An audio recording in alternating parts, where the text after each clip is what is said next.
Quiero saber primero si se me oye bien, si me pueden decir si se me oye. Sí, se Sí, escucha, doctor. doctor. Sí, doctor. Ya, perfecto. Entonces ya veremos después si se ve la exposición. Soy el doctor Javier Saavedra, docente. Algunos de ustedes me han conocido en Semio, ahora en la parte de endocrino y medicina interna. Vamos a repasar algunos conceptos que ya se han tocado el año anterior. Y es importante sobre todo la parte terapéutica, ¿no? La parte clínica no ha variado más o menos, pero lo que hay actualización es en las partes terapéuticas. Han estado viendo patología tiroidea. ¿Alguien me puede decir si la doctora Arévalo ha dejado algún libro o ha indicado algún libro base?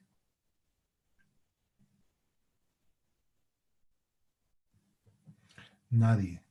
No ha indicado ningún libro base del Doctor, cual... la Sí, doctora Arevalo no, pero el doctor Soto sí. ¿qué libro? El libro, creo que era Washington, o enseguida lo reviso. Puede ser el libro del Hospital de Washington. Podría ser. Otro que no creo es el libro de texto, el Williams, pero es muy amplio para ustedes. ¿Algún libro de medicina interna que hayan dicho? ¿El Harrison? No. Bueno. Entonces, vamos a empezar. Vamos a tocar un tema que es, yo me imagino que ya están los suficientes, ya son como 50 que están. Entonces, vamos a empezar la clase. A mí me toca poder hablar de tres temas, lo que es diabetes, lo que son lípidos y lo que es patología suprarrenal. Vamos a ocupar en esta semana lo que es diabetes y probablemente lípidos, y si no alcanzamos la próxima semana veremos suprarrenal y lípidos, para que luego la doctora Arévalo concluya. Entonces, sin más dilación, yo me voy y vamos a compartir. ¿Dónde está? ¿No estás? Sí.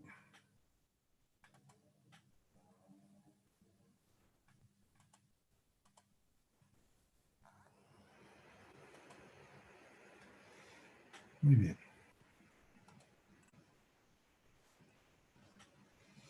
Entonces, vamos a continuar con las clases teóricas de endocrinología y la bibliografía que yo les recomiendo, y ustedes que son machísimos para el Internet, van a poder encontrar el manual CTO de medicina. Este manual de CTO es el que sirve para el examen 1000 de España. Creo que está muy bien especificado, creo que realiza actualizaciones. Yo tengo la 8ª edición, debe andar por la 10 o 12. Si alguien sabe ya actual este libro, en qué edición está, también. El otro libro que es importante que ustedes puedan consultar de medicina interna es el Farreras. El Farreras tiene una gran ventaja.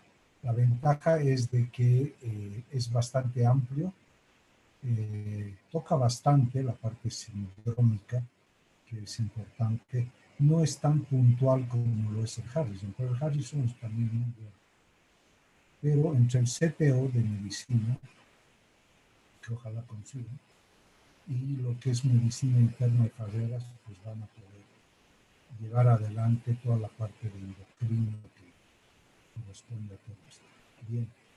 Entonces vamos a hablar sobre lo que es la diabetes mellitus.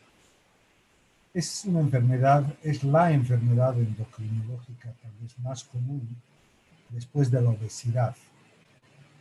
Tiene una íntima relación entre lo que es la obesidad y la diabetes tipo 2.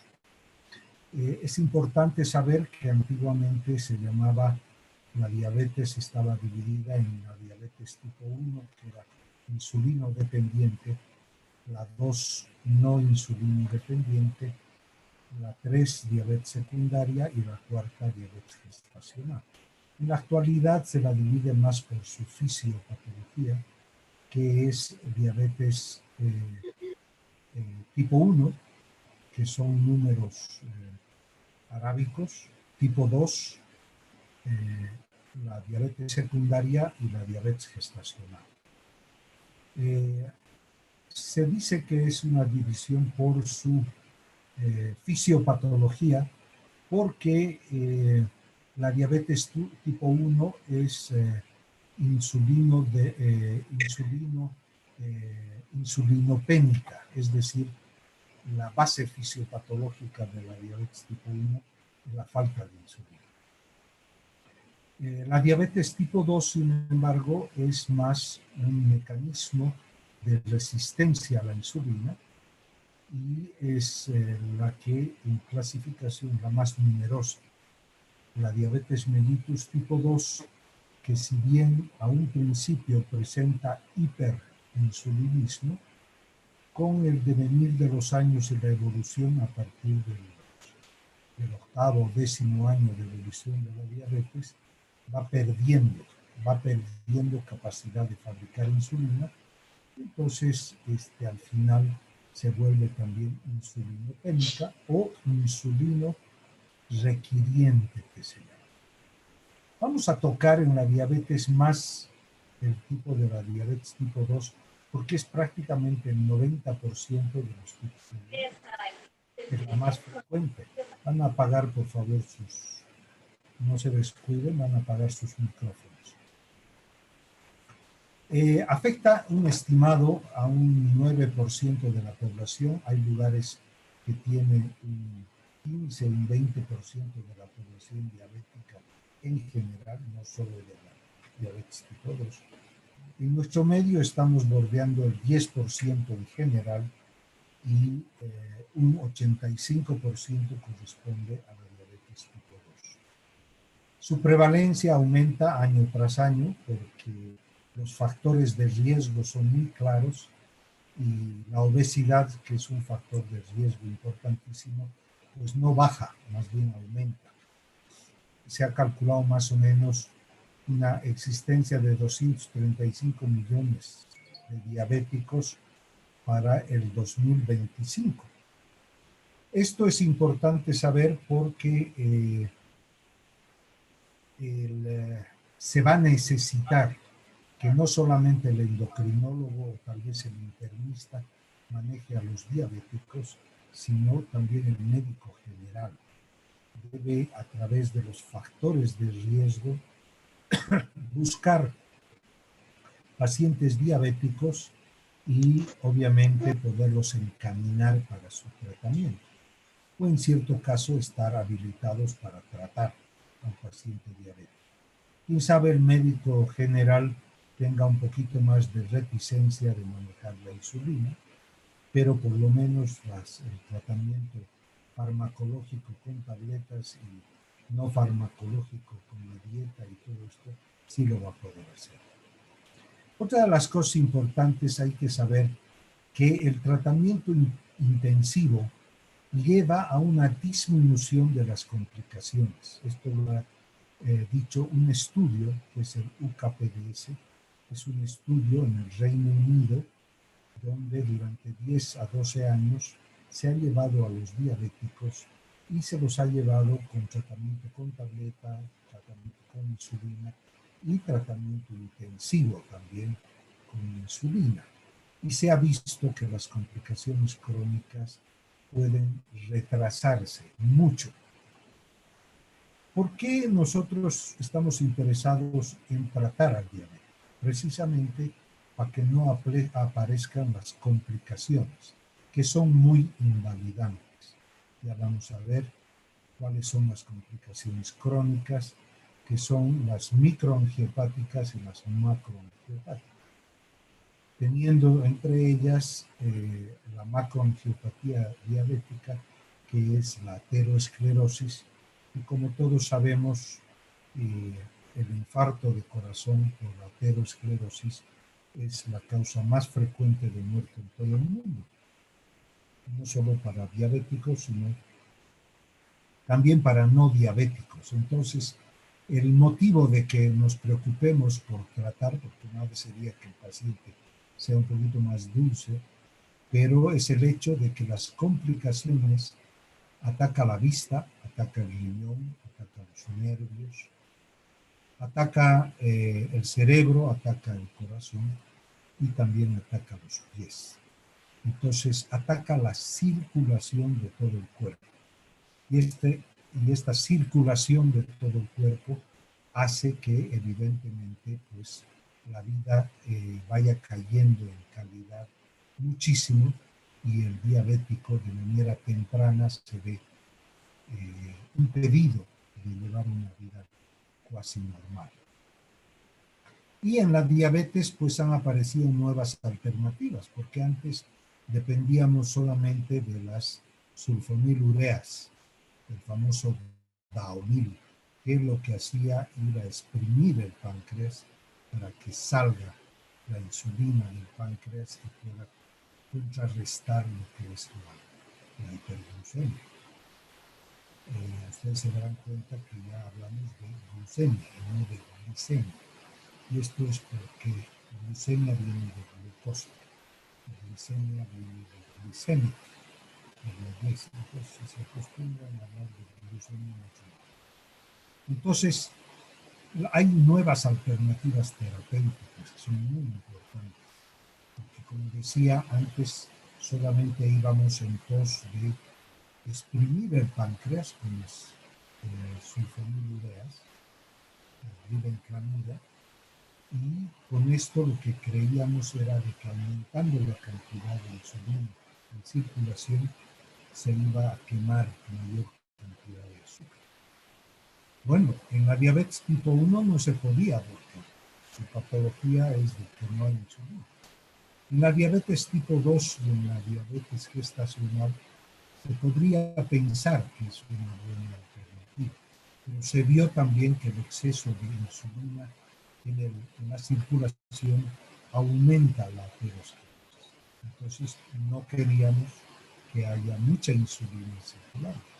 Además de que la alteración en la diabetes tipo 2, el problema era de que hay una alteración de los receptores. Hay una insulinoresistencia. Esa insulinoresistencia se podía controlar con mayor cantidad de insulina que salga del páncreas. Pero ¿qué ganábamos sacando mucha insulina durante el día para que en la noche produzca hipoglucemia? Y esto, una hipoglucemia, lo que produce es muerte neuronal. Entonces el tratamiento como que no era óptimo, entonces necesitaba nuevas alternativas. Les decía que la obesidad es un poquito la entidad, que es una enfermedad, la obesidad no es solamente algo estético. La obesidad, que ustedes como ven hay una prevalencia altísima, es pues el camino para desarrollar una diabetes tipo 2, sobre todo a nivel en pacientes con antecedentes familiares de diabetes. Y ahora sabemos que la obesidad, sobre todo la obesidad masculina, que es la cual se caracteriza por una obesidad central a nivel abdominal, con aumento de la circunferencia abdominal, con aumento de la grasa parda intraabdominal, es responsable de estas alteraciones metabólicas que llevan a la diabetes. En cambio, en la mujer la obesidad es una obesidad más de tejido celular subcutáneo, la grasa blanca. La grasa blanca es simplemente reserva de calorías, de reserva de combustible. Y por eso la mujer, la obesidad femenina, es una obesidad en la cual la mujer tiene una cinturita, pero tiene mamas prominentes, un cinturón pélvico prominente con glúteos grandes y glúteos grandes. Entonces, este tipo de obesidad no causa tanta alteración metabólica. En cambio, la obesidad masculina sí. Eso no quiere decir que todas las mujeres sean con obesidad femenina, ¿no? Sino que también tienen obesidad masculina con desarrollo de grasa abdominal, ¿no? Y vemos mujeres también con bastante barriga, igual. Bueno, la obesidad en América Latina hay un 18-22%, y la prevalencia de diabetes en el mundo, ustedes verán, para el año 2000 había un 13%, y se espera para el 2030 un 33%, un incremento del 148%. En Estados Unidos el incremento es menor y la prevalencia es también alta. Pero si ustedes se fijan, en Australia es bajísima. La parte genética es importante. En el África está aumentando más que en Latinoamérica. En Europa el incremento es menor porque hay mayor cuidado ya, mayor conciencia. En los países árabes hay una mayor incidencia. En la India, en Pakistán, la incidencia de diabetes es altísima. En la China no tanto, ¿no? Y en los países acá del sureste asiático, como lo que puede ser en Singapur, Laos, Malasia, etc., también es bastante alto. Entonces tenemos nosotros que la prevalencia de diabetes es también alta a la par de la obesidad.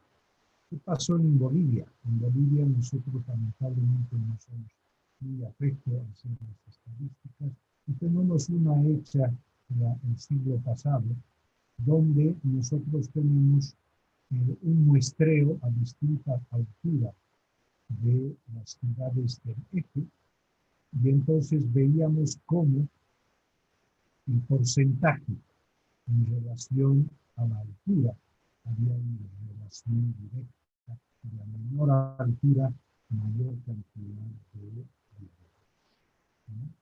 Y era un estudio que se hizo con hipertensión y obesidad. La Paz presentaba menor obesidad, el Alto presentaba 21%, Cochabamba nosotros estábamos en 17% y Santa Cruz en 30%, ¿no? Que relacionaba bien con lo que es una mayor incidencia de diabetes.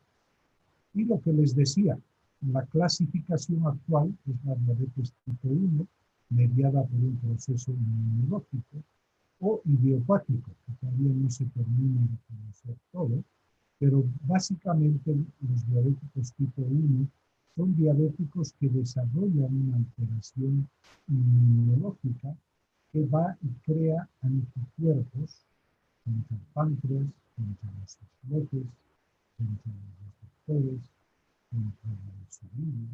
O sea, es un proceso en el cual se va comiendo el páncreas y obviamente pues, la cantidad de insulina disminuye y desaparece.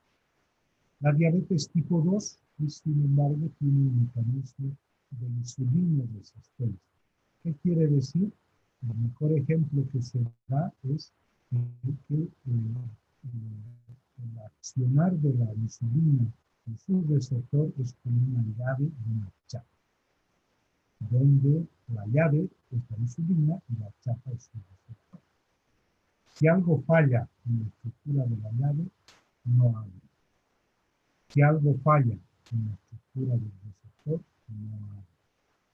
Y a veces, en este caso de la diabetes tipo 2, no abre de manera habitual y normal, sino que abre a medias, abre tarde, y entonces la mecánica de la secreción de insulina no se produce. Para que haya una buena respuesta para evitar que el azúcar se suba, que la glucemia se suba, el páncreas necesita soltar insulina dentro de los 5 o 10 minutos de haber comido. Si suelta más tarde su pico, entonces ya no puede bajar el azúcar y el azúcar se queda. Y eso es lo que vemos en las curvas de los diabéticos de la glucemia, cuando después de hacer una curva de tolerancia a la glucosa, vemos que el pico está apareciendo a los 60 o a los 90 minutos. Un pico retardado, entonces incapaz de controlar el. Existen otros tipos específicos, como defectos genéticos de la función de la célula beta, defectos genéticos de la acción de la insulina, enfermedades del páncreas, endocrinopatías, como puede ser la promeralia, como puede ser el hipotiroidismo, etcétera, son alteraciones en las cuales existe hiperglucemia. Entonces, estos tipos, otros tipos específicos, se dice que entran en esta casilla cualquier otra enfermedad que produzca hiperglucemia, que no sea por falta de insulina o que no sea por un mecanismo de resistencia. Doctor, Dime, se le escucha bajito. ¿bajo o entrecortado? Ah, ¿Bajo o entrecortado? ¿O ahora está mejor? Me pongo el micrófono en la boca. ¿Está mejor? No. se le sigue escuchando un poco bajo, doctor. Vamos a ver si el micrófono computadora se oye mejor. ¿Hay mejoría en la o es igual? Está mejor ahí, doctor. Bien, a ver, vamos a ir adelante y me corrige. Luego está la diabetes mellitus gestacional, que no quiere decir que la diabética que sea embarazada, sino diabetes mellitus gestacional es la mujer que, no siendo diabética, se embaraza, tiene hiperglucemias y desarrolla una diabetes durante el embarazo. Esta hiperglucemia desaparece una vez que la mujer da a luz, pero en la actualidad se sabe que es una forma más de diabetes mellitus tipo 2, porque una mayoría de mujeres con diabetes gestacional terminan desarrollando una diabetes mellitus tipo 2. Ahora vamos más rápido. Entonces, vamos a definir que la diabetes es una alteración del metabolismo de los hidratos de carbono por falta o falla en la acción o resistencia a la acción a la insulina. Afecta a otras vías metabólicas como las proteínas, los lípidos y el ácido úrico. Existen 4 grupos, como hemos mencionado: tipo 1, 2, secundaria y gestacional. La tipo 1 se caracteriza por ser un cuadro con déficit de insulina, o sea, no hay insulina. El páncreas no produce lo suficiente. Su inicio es brusco, con síntomas graves, ya que generalmente debutan con una cetoacidosis diabética. Generalmente se presenta en la infancia con mayor frecuencia. Por eso este grupo antes se llamaba los diabéticos insulinodependientes, que eran fundamentalmente jóvenes o niños, pero en la actualidad también se sabe que puede haber tipo 1 en la edad adulta, cuando desaparece la insulina, que hoy por hoy se le llama como insulino requiriente, ¿no? Estos pacientes de diabetes tipo 1 tienen una dependencia de la insulina exógena para conservar la vida. Tiene alteraciones genéticas como los antígenos de histocompatibilidad DR3, DR4, con deleción de brazo corto del cromosoma 6, y tenemos una serie de alteraciones genéticas, y esto va desarrollándose de manera brusca y una aparición temprana. También pueden haber alteraciones donde factores inmunológicos se desarrollan anticuerpos en contra de lo que es el tejido pancreático en general, y en especial contra las células beta. del páncreas, ¿no? Hay anormalidades de las inmunoglobulinas, hay la insulitis, que quiere decir inflamación de los islotes. La insulinitis es la inflamación de la célula beta que produce la insulina. Hay anormalidad de las células mediadoras de inmunidad. Existen anticuerpos contra los islotes, anticuerpos contra estos genes y factores que están ligados en la inmunidad. Hay anticuerpos antiinsulina.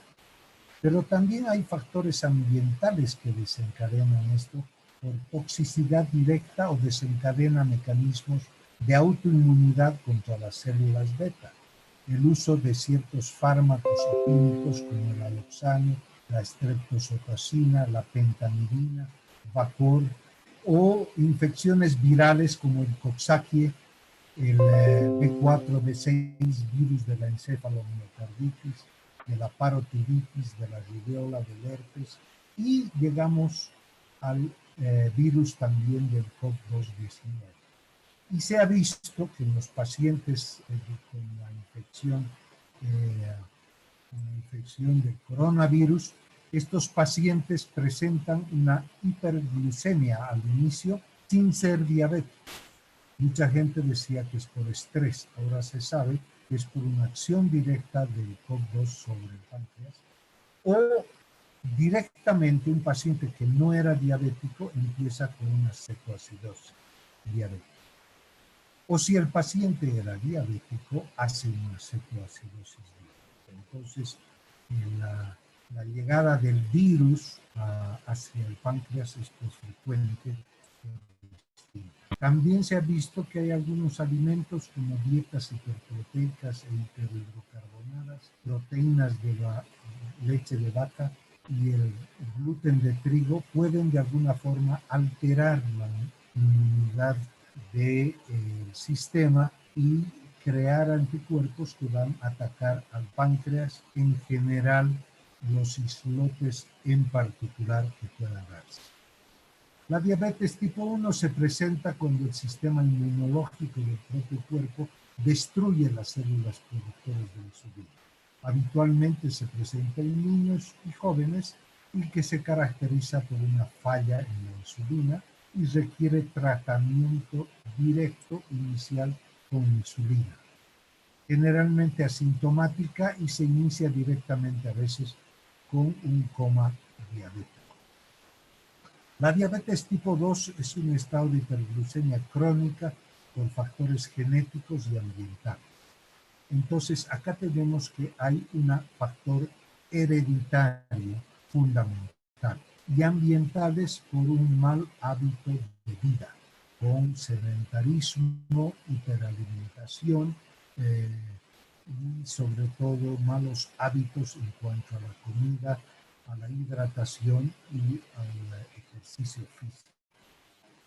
Se dice que hay un déficit relativo de la insulina porque más bien hay hiperinsulinismo inicial, pero esa insulina no trabaja y el páncreas recibe información y dice, falta meter glucosa a las células. Entonces manda mucha insulina. Y lo que sucede es que hay un mecanismo de insulinoresistencia. Es una herencia recesiva autosómica con una heterogeneidad etiopatogénica en lo fenotipo y en lo genotípico y en lo fenotípico. Hay una alteración en la secreción de insulina que posteriormente poco a poco va cayendo. Primero hay un hiperinsulinismo donde, por ejemplo, la clasificación de prediabetes se maneja en relación a la cantidad de insulina y no la cantidad de azúcar. Y luego, posteriormente, hay una apoptosis, caída, muerte de las células pancreáticas y por lo tanto va cayendo la reserva de células beta y el paciente tipo 2 termina necesitando insulina. Hay insulinopatías que están alterando aquella relación por esta insulinoresistencia, y hay cuadros en los cuales hay una alteración en la conversión de la proinsulina en insulina. Ustedes recordarán por bioquímica que se saca una proinsulina del páncreas que se divide en dos, en péptido C y en insulina. Entonces hay una alteración también a ese nivel. Y hay más péptido C que en realidad el péptido C es biológicamente inactivo. Y el mecanismo base es la insulinoresistencia. Aquí hay muchos factores de riesgo. Factores de riesgo que son la edad, la obesidad, el sedentarismo, el tabaco, antecedentes familiares de diabetes o antecedentes de diabetes gestacional, hipertensión arterial, dislipidemia. Todos estos cuadros que son metabólicos están englobados dentro de lo que es el síndrome metabólico. Entonces lo que hace es que condiciona alteraciones en la secreción de insulina, alteraciones que te llevan a la hiperglucemia. Entonces un 8 o 9% de la población mundial, dependiendo de las regiones, puede tener este cuadro de diabetes. Ataca a todas las edades. En la actualidad tenemos ya a niños con diabetes tipo 2. Tenemos niños que tienen la mala costumbre, una mala alimentación, son niños con padres diabéticos y entonces cursan con una obesidad extrema y terminan siendo diabéticos. Entonces, la diabetes tipo 2 en prevalencia es mucho mayor a la diabetes tipo 1. Y en la diabetes tipo 2 nosotros podemos hablar de una insulinoresistencia al principio y una insulino requiriente al final, porque al final, y además una de las indicaciones en el tratamiento es pasarlos a los pacientes a insulina de manera temprana, que es lo importante, ¿no? Entonces tenemos en el diagnóstico de la diabetes, tenemos una prueba corta, que es un estímulo con 50 gramos de glucosa basal y a los 60 minutos midiendo glucemia e insulinemia. Esta es la prueba clásica de la diabetes gestacional. Luego, posteriormente, se hizo la prueba larga, en la cual se dosificaba solamente glucosa, pero con estímulo de 75 gramos, y se sacaban puntos a basal antes de darle la glucosa a los 30, 60, 90 y 120 minutos. Esta es la prueba larga. En la actualidad lo que se está haciendo es mezcla de las dos y se da una prueba corta que es basal y a las 2 horas, o sea, basal y a los 120 minutos, pero con 75 gramos de glucosa. Y así vemos que los valores normales que obtenemos, una persona normal debe tener una glucemia basal de 100, su estímulo de glucosa no pasar de 126, la insulina de preferencia menor a 15 unidades mililitro y el estímulo que no pase de 60. Esta sería una curva en la cual nosotros estamos determinando basal y 120 minutos con 75 gramos de glucosa hidra. El diabético tipo 1 obviamente pues tendrá una glucemia basal alta con un estímulo post de más de 200 y con escasa secreción de insulina.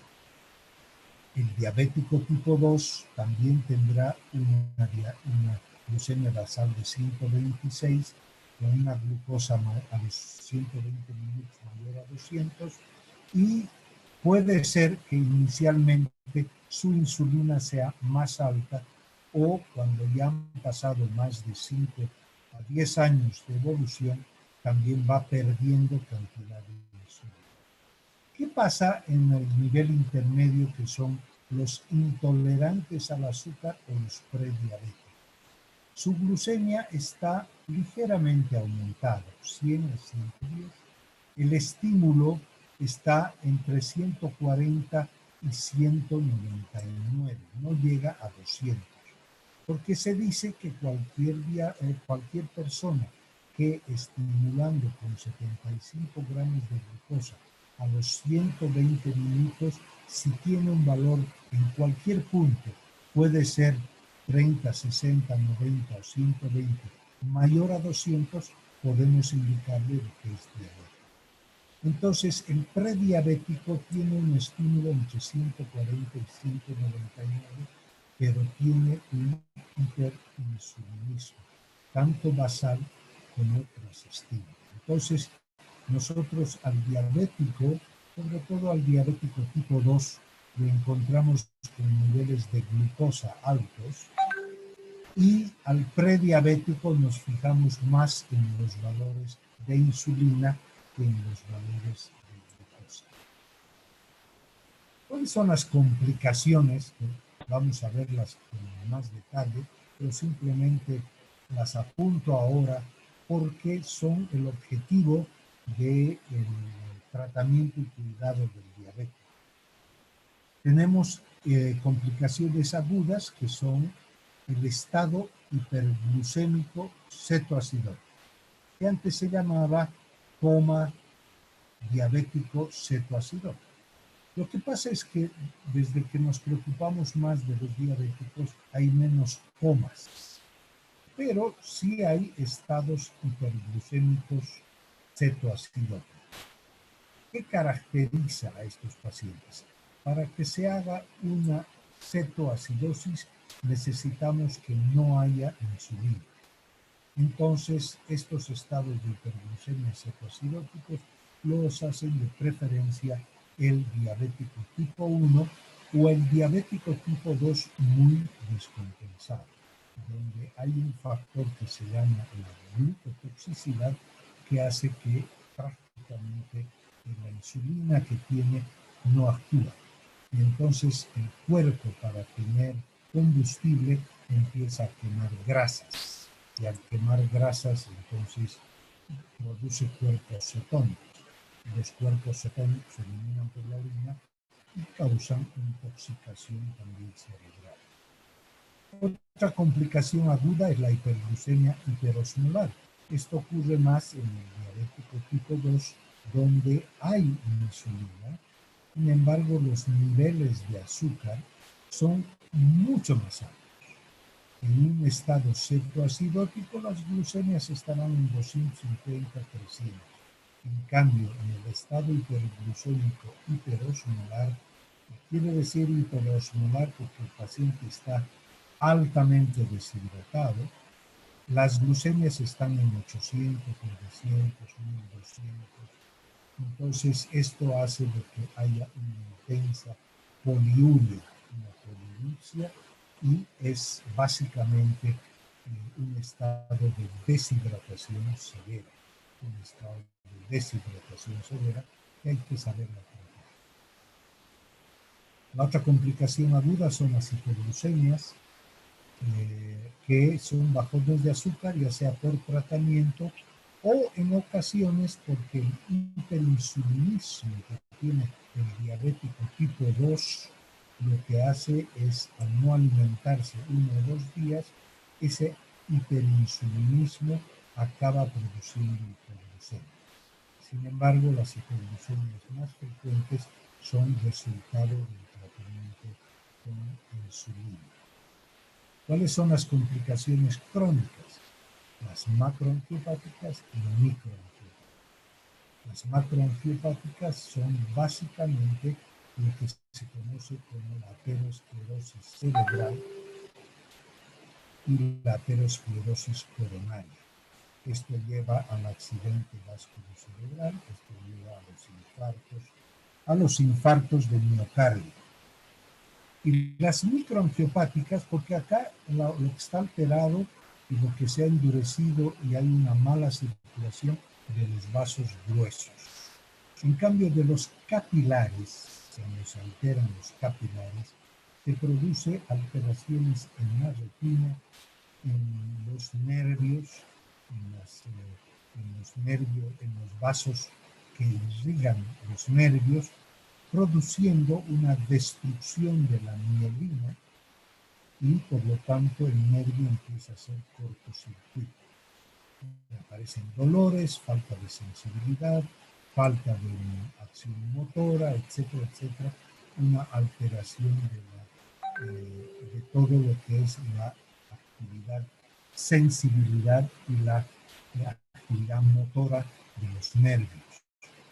Y también altera los capilares de la nefrona, produciendo una nefropatía o llevando a lo que es la insuficiencia renal. Acá lleva a la ceguera. Y acá la neuropatía más la alteración de la circulación de los grandes vasos nos lleva al pie diabético. El pie diabético es resultado de la falta de sensibilidad que produce la neuropatía, con lo cual cualquier zapato ajustado, golpe, herida que se hace en el pie, el paciente no se entera y esto se infecta. Y una vez infectado, la glucosa de la sangre es pues caldo de cultivo para que haya infecciones muy frecuentes y todo empieza con una neuropatía seguido de una macronefropatía y el cuerpo, cuando no puede pelear contra estas infecciones, lo que hace es anularla y entonces ya no le manda glóbulos blancos y el paciente, el pie del paciente, el dedo del paciente se momifica. Bien, como les decía entonces, la prevalencia de la diabetes en el mundo es altísima y va subiendo a un ritmo bastante acelerado. En Bolivia, en las 4 capitales, el rango de edad más o menos de la diabetes es que nuestra diabetes tipo 1 es bien baja, muy baja. Y nuestros diabéticos tipo 2 por lo general son mayores de 25 años y pues están bordeando el 10% de prevalencia a nivel de Bolivia del total de diabéticos. ¿Por qué nos preocupamos tanto de tratar bien a la diabetes? Porque la diabetes, o sea, cuando un diabético ya es diagnosticado de diabetes y además ya lleva como 5 o 10 años de diabético, se ha visto en los estudios que la diabetes es equivalente a un infarto de miocardio, ¿no? Entonces se ha visto que diabéticos, o sea, no diabéticos con infarto en este estudio llegaba a un 15%. Y en los diabéticos sin infarto, la mortalidad por la enfermedad coronaria a los 7 años igualaba en porcentaje a aquellos diabéticos sin infarto a aquellos no diabéticos con infarto. Y si eran diabéticos con infarto previo, la mortalidad por enfermedad cardíaca coronaria, por infarto de miocardio, es altísima. Entonces vemos que si nosotros al diabético debemos cuidarlo desde el principio y no dejar que él haga todo lo que quiere, sino educarlo. Cada visita es una educación, sensibilización para que el diabético cumpla lo que tiene que hacer. Bien, en la diabetes tipo 2 hay lo que se llama el octeto ominoso. ¿Qué quiere decir? Que la fisiopatología de la diabetes tipo 2 que lleva a la hiperglucemia básicamente tiene como 8 componentes o responsables de esta hiperglucemia. Una es la disminución o la mala secreción de insulina por el páncreas. Esto debido básicamente a la resistencia a la insulina, tanto en músculo como en tejido graso. ¿Qué quiere decir? Que habiendo insulina, ustedes saben que la glucosa se necesita en el músculo para que trabaje y en el tejido graso se necesita para que no se destruyan los triglicéridos y se vuelquen a la circulación ácidos grasos y glicerol, que son los componentes de los triglicéridos. Entonces, si no hay posibilidad de tener buena cantidad de insulina, de buena calidad, entonces existe un incremento de la lipólisis.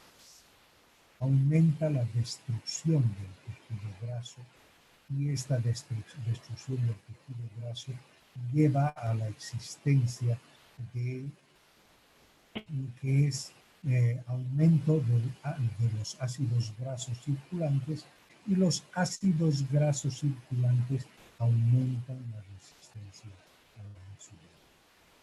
Por otro lado, hay un déficit en el trabajo de las incretinas. No sé si a ustedes les han hablado de las incretinas, pero yo voy a darles una diapositiva donde les muestro qué son las incretinas, y entonces este es el mejor sistema del control de la glucosa, porque gracias al GIP y al GLP-1, que son las incretinas, el páncreas puede trabajar de manera correcta.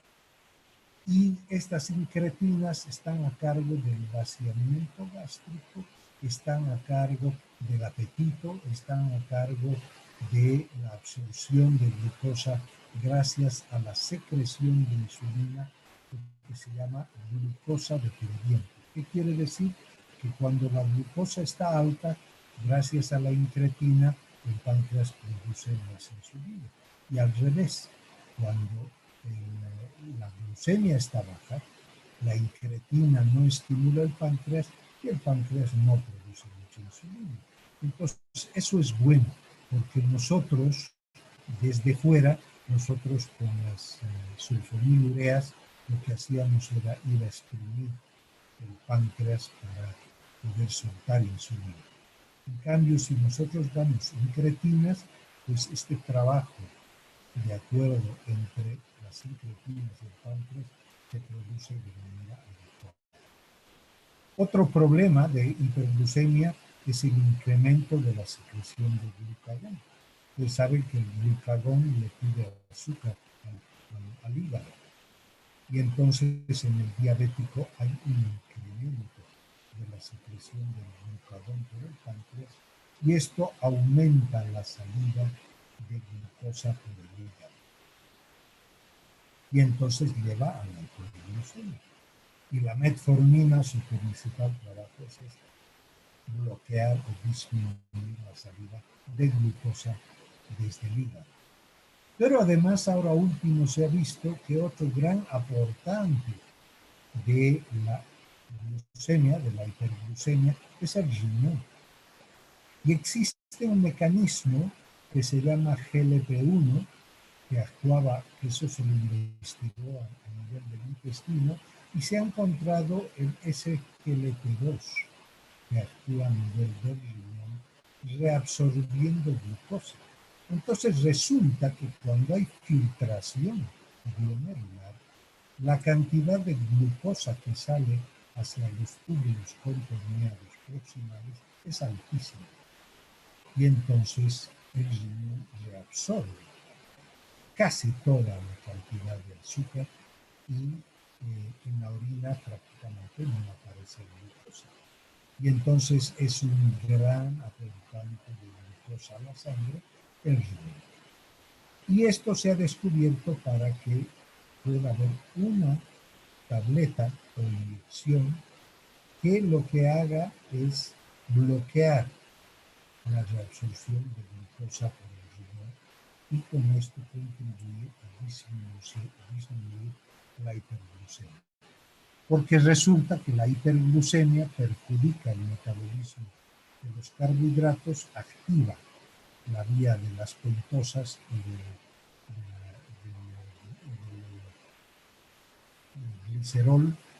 glicerol, y esto hace de que evidentemente existan los daños a nivel de la micro y macro circulación, sobre todo de la microcirculación, llevando a verdaderos taponamientos de capilares que llevan a las complicaciones crónicas. Entonces, la causa es básicamente en la diabetes tipo 2 una alteración a nivel del receptor o del post-receptor del trabajo de la insulina para poder introducir glucosa al músculo y al tejido graso. Esta resistencia a la insulina se produce por predisposición genética. En la obesidad por sí misma produce resistencia a la insulina y la resistencia a la insulina produce obesidad.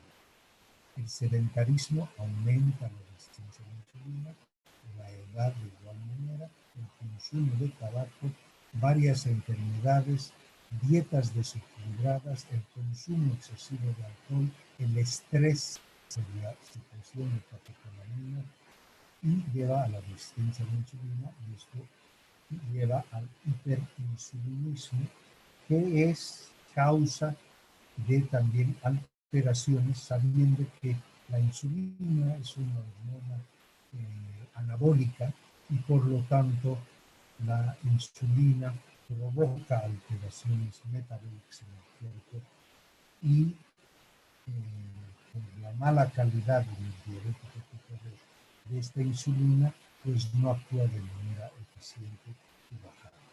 En resumen, podemos decir que en la diabetes, sobre todo en la diabetes tipo 2, porque en la tipo 1 sabemos que su efecto fisiopatológico es la ausencia de insulina. En la diabetes tipo 2, que es la más importante, pues vemos que hay el mecanismo de resistencia a la insulina, con una alteración primero de hiperinsulinismo y después de hipoinsulinismo, y hay una alteración en la secreción de la insulina, y hay un aumento de la producción hepática de glucosa. Y como nosotros sabemos, y esto se estudió de este estudio grande del INCAPDS, que se haga lo que se haga en el diabético tipo 2, hay una apoptosis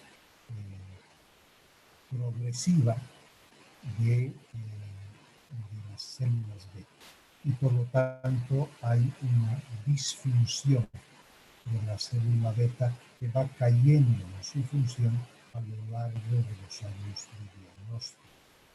Entonces, debemos encontrar siempre medicación que proteja al páncreas de perder células beta y de perder islotes, ya que durante la diabetes tipo 1, donde los anticuerpos destruyen el páncreas, pues poco se puede hacer.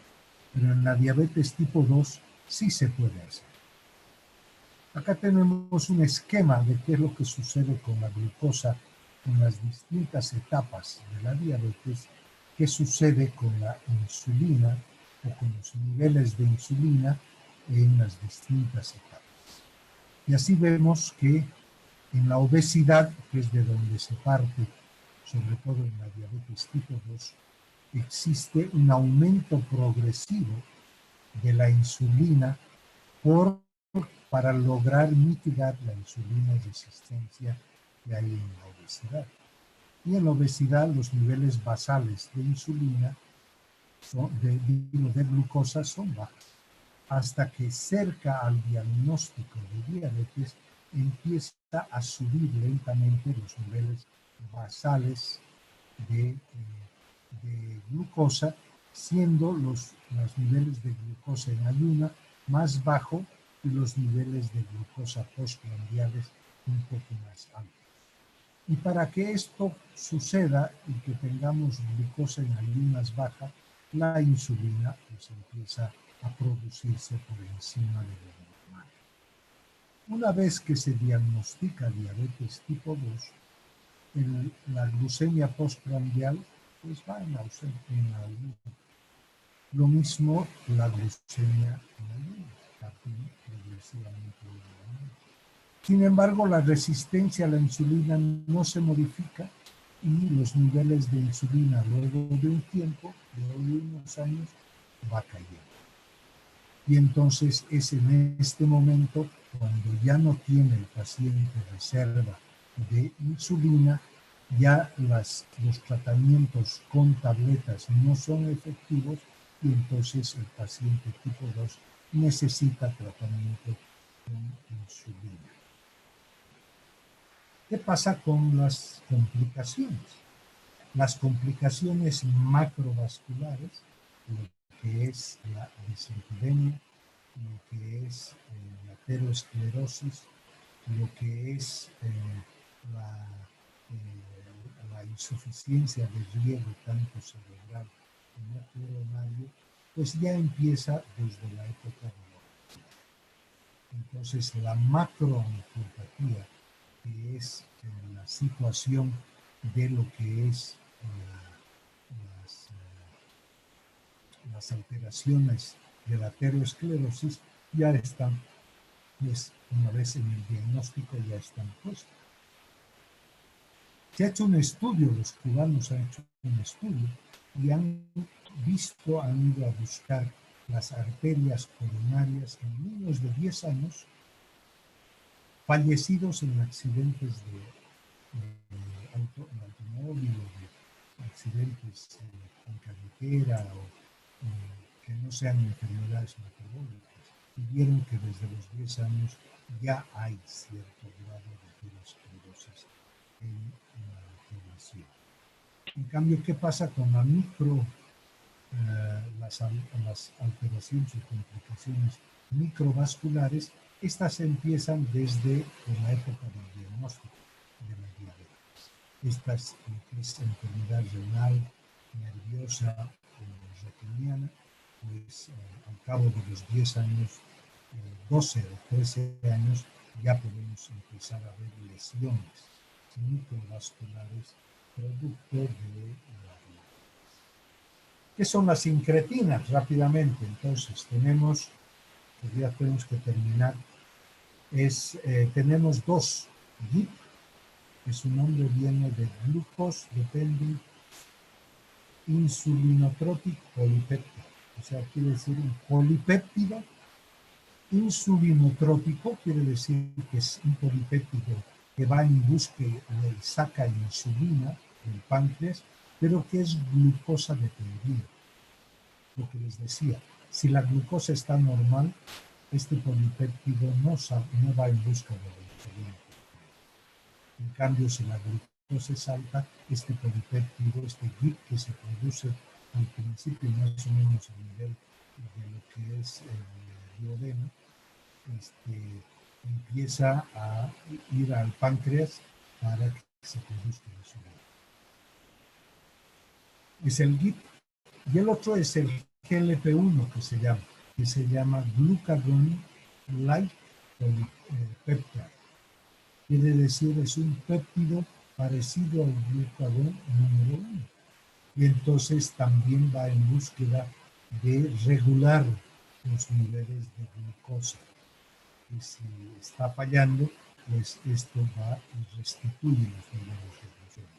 El GLP-1, que es ahorita el mejor tratamiento para la diabetes y para la obesidad, se produce a nivel del ileón terminal. ¿Ya? Entonces acá se produce mediante las células K, el GIP, ¿no? Y acá, mediante la producción de las células L, se produce el GLP-1. Ambos producen aumento de la insulina